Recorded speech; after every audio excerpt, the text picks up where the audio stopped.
Hello everyone, my name is Aneuo, and today I'm going to be going over everything that you could possibly know about the guild. There's a lot of new players coming into Epic 7 right now, and not everyone knows what to do inside a guild, since you may not be joining a already established guild that was maybe already about like 3 or 6 months old already. And since a lot of new players may be joining new player guilds, so you guys have the familiar experience of leveling up characters, leveling up your count, getting new builds all at the same time, rather than joining a bunch of level 70 players. It might be a bit harder for you to manage your guild and just move around in the guild. So I'll just explain what you need to do and what you need to do daily, so you can have a nice established guild and progress so you guys can stay together. So let's get started. So when you come over to your guild screen, you're going to be checked in, and you can also claim your daily reward for some crests. Now, when you log in, it gives you assistance, and I'll explain what assistance is a bit later when we get to the donation screen. As for your guild leaders, you can invite your players through this screen, which I can't show you, and you will see people who apply to your guild on this screen, so you can accept them from this screen depending on if you want them there or not. And you can see the entire members list here and the assistants next to their name, as well as your weekly assistants. When we come over to Battlefield, for you guild leaders, when you're assigning buildings, you want to put your strongest members in your towers, because those are the most points for the enemy team, as well as they're targeted usually the most. And you want to put your strongest member also in your stronghold. Everyone else can go in your smaller towers around. Now, as for when you're attacking, if you're new and you know that you can't challenge the defense, it's okay. Don't challenge it. Try to look for something that's easier. Making sure that you get wins in Guild Wars is more important than taking 3 losses, because you tried to go for a bigger tower for more points. Now, if you're also struggling to build a defense or fight a defense, there's actually a wonderful website named Guild War Tracker, which I went over and explained a tiny bit in my last guide video, which was tools you should be using in Epic 7. I'll provide that in the description, so you can watch that for other tools that can help you on your new Epic 7 journey, as well as that Guild Wars tracker, so you can build a banger defense as well as fight all these hard defenses that you may be having a problem with.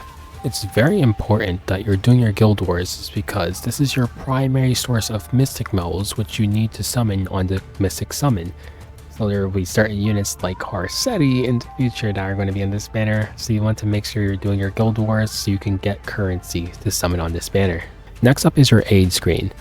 Aid screen is something that you could use to trade things that you need, but in Epic 7 we generally use this to gain weekly assistance. So the regular method is to donate mana Drake claws, and you're going to request those, and your guild usually are doing the same, so you're going to donate each and every one.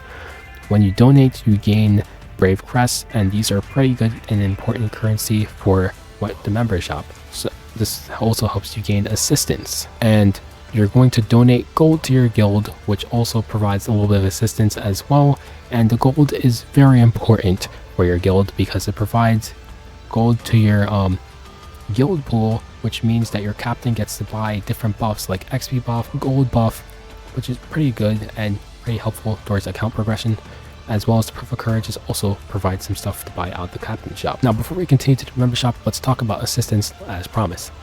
Now, assistance is honestly a number, but it does help provide your captains a viewpoint of whether or not you are active in the game or not.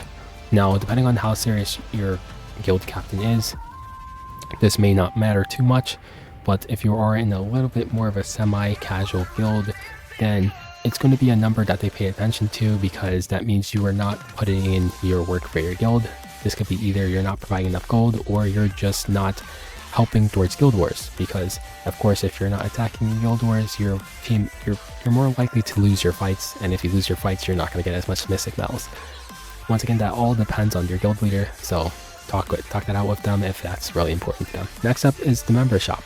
The member shop is very important because it gives a lot of currency that you should be getting, as well as some artifacts, which are pretty priority artifacts. So let's talk about things that you can get with your Brave quests first, and then I'll talk about the artifacts, because those all cost armbands. When you come to the member shop, the first thing you should be getting every week is the Mulligore. Mulligore is very important and very hard to get in terms of other games and like for skill levels. So you want to make sure you buy this first every single week. If you need artifact charms to level up your artifacts, this is honestly the best value thing in the shop here.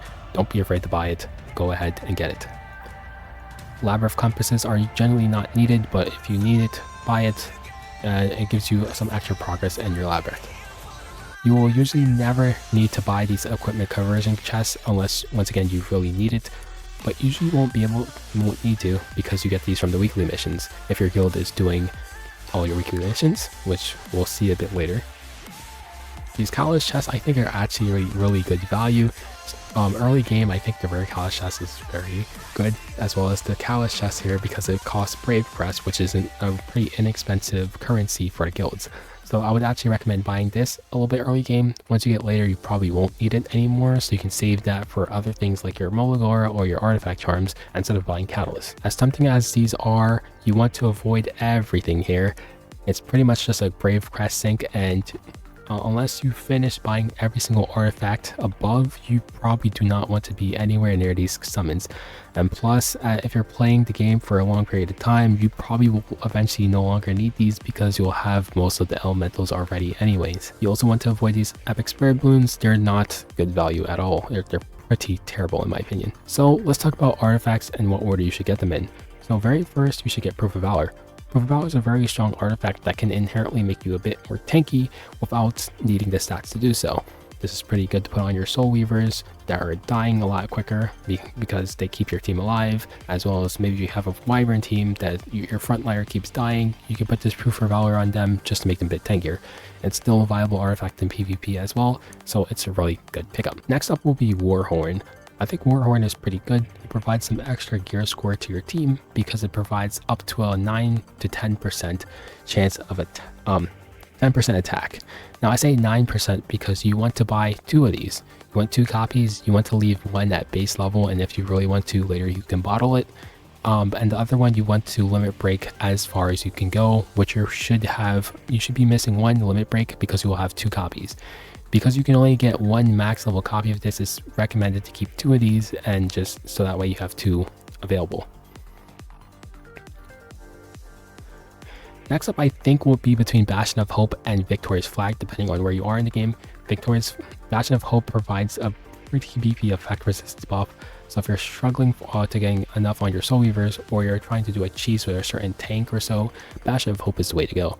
It's the same case with this with Warhorn. You can only get 1 max level copy, so buy 2 copies, take 1 as far as you can go, and then leave 1 at plus 15. This way you have 2 of these artifacts, and you can powder more if you need it.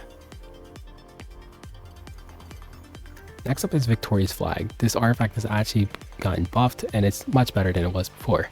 It's a really nice damage artifact. You take this all the way to max limit break, and it's a pretty nice damage artifact for any RGB unit you're using. Symbol of Unity and Guided Decision are more of a PvP artifact, and Symbol of Unity does have more use than Guided Decision, but they're both pretty much on the lower end as of right now. There's only a couple units that really want Symbol of Unity, or you could just use it so your RGB unit has a higher chance of hitting the other element.